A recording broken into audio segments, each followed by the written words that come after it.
I don't have that qualification, but I've thought a lot about pop culture. And before I begin,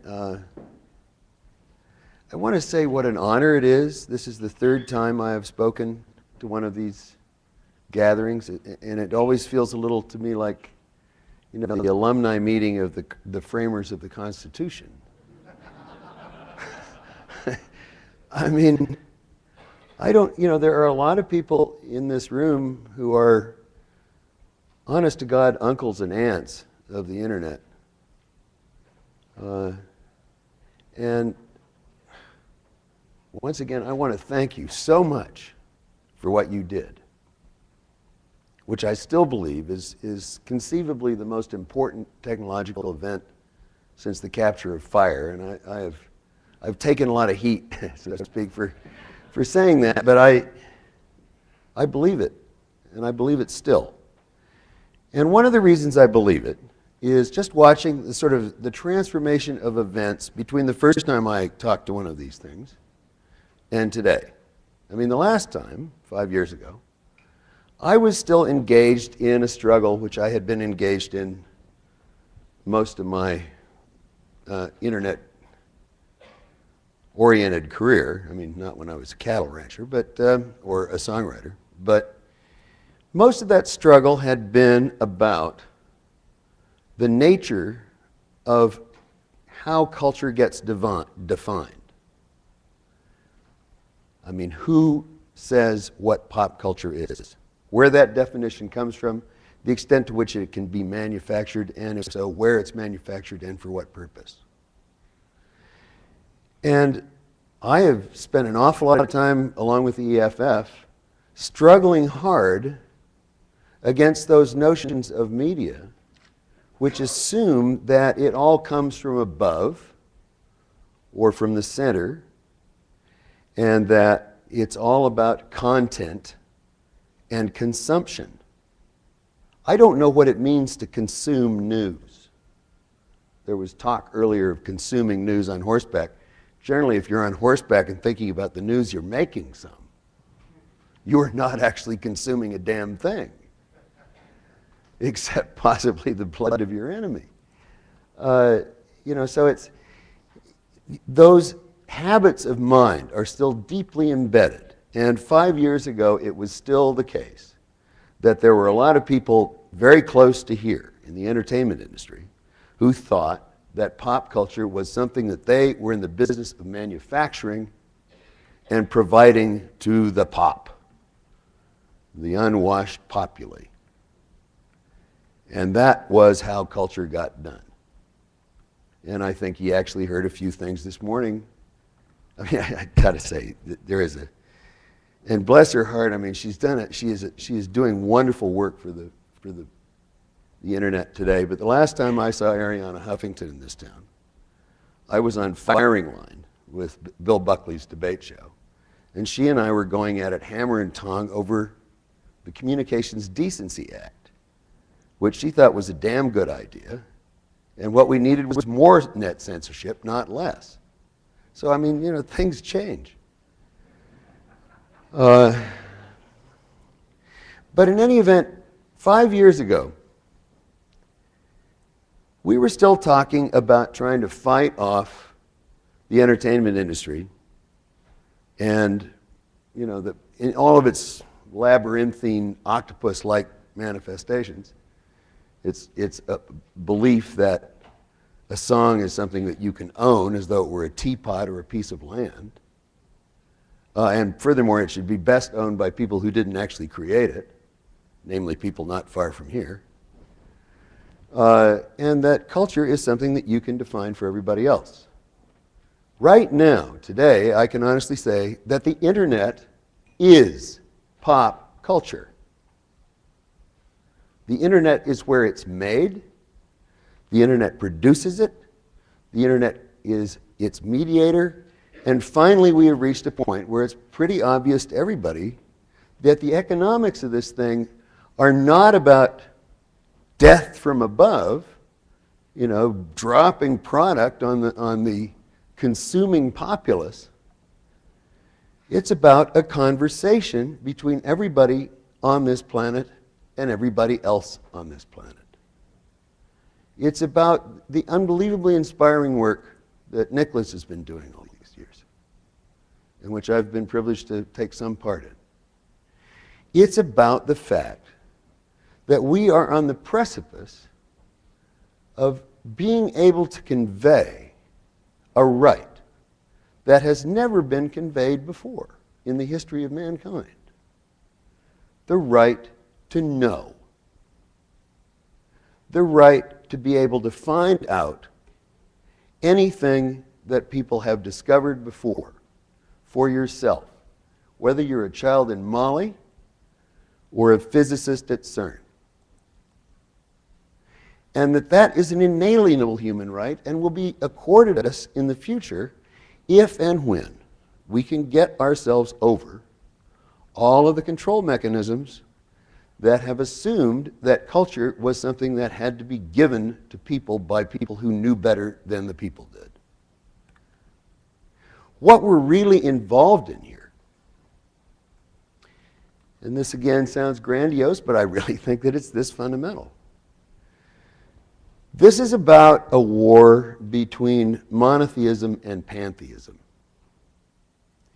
This is about a vision of authority that has God on top and you on the bottom, and a whole bunch of descents of authority, you know, including the fact that you have to learn algebra before you can do physics, supposedly, all the way down the line. And various ways of constraining the mind into a gigantic reality distortion field that serves your culture and the people who actually profit from it. Now, this has been a really very successful mode for human beings to develop industry in, to develop global enterprise in, to develop the internet in. But once the internet has come, suddenly authority is something that is not from on high.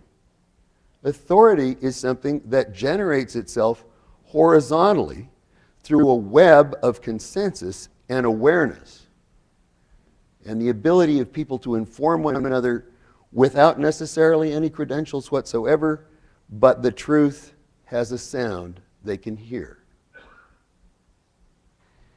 And the truth is being told. There's, in addition to a lot of lies, I mean, you know, the internet is the most fabulous rumor mill in the history of humanity, and misinformation is spread probably even more rapidly than good information. But, you know, good information has a long tail, a really long tail. And, you know, the hysterias of the moment on the internet usually peter out relatively quickly and are replaced by saner voices. I think one of the most inspiring things I've ever seen was Wikipedia. Now, I knew Jimmy Wales when he was getting ready to start Wikipedia, and I said, you know, you are the only person I've ever met who is even more pronoid than I am. I mean, you have to be almost pathologically optimistic to think this is going to work. You know, you are giving so much credit to the human race. I said, hey, sometimes it's really great to be proven wrong. I mean, I know that at least in areas where I can claim some modest expertise myself, there are often cases where if I get on, there was water here. There are often cases where if I get online and look at Wikipedia, thanks man, look at Wikipedia, I would disagree somewhat with the emphasis. You know, I mean, and these are areas where I know something. I would disagree with the emphasis, but it's very rare that I would disagree with the facts. And oftentimes I learn stuff that I didn't know myself about things, you know, where even I am the topic. So you see. And this, you know, this has such a profound effect on what we mean when we say pop culture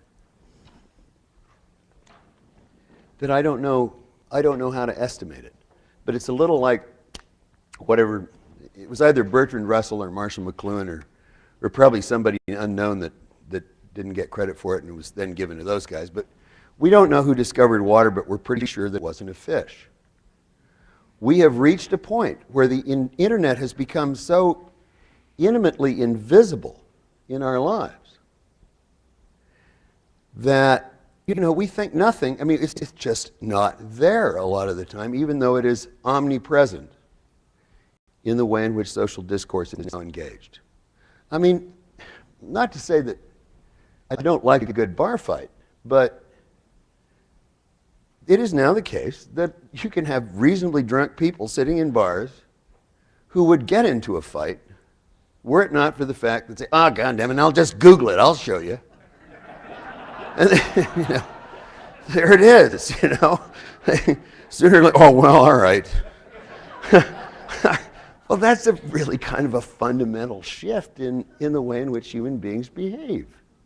But it's kind of invisible to us. I mean, and I noticed, I teach occasionally at a large, fancy institution back east, and I noticed clear back in the 90s that, the old game that had been played when I was a student there, where, a guy would try to get a girl's phone number and it would be a very elaborate gavotte as the evening wore on, had been completely supplanted by the ease with which one could get her email address, which meant that he then had to impress her with his eloquence before he could get the phone number, and it wasn't going to be in the middle of the night in a bar.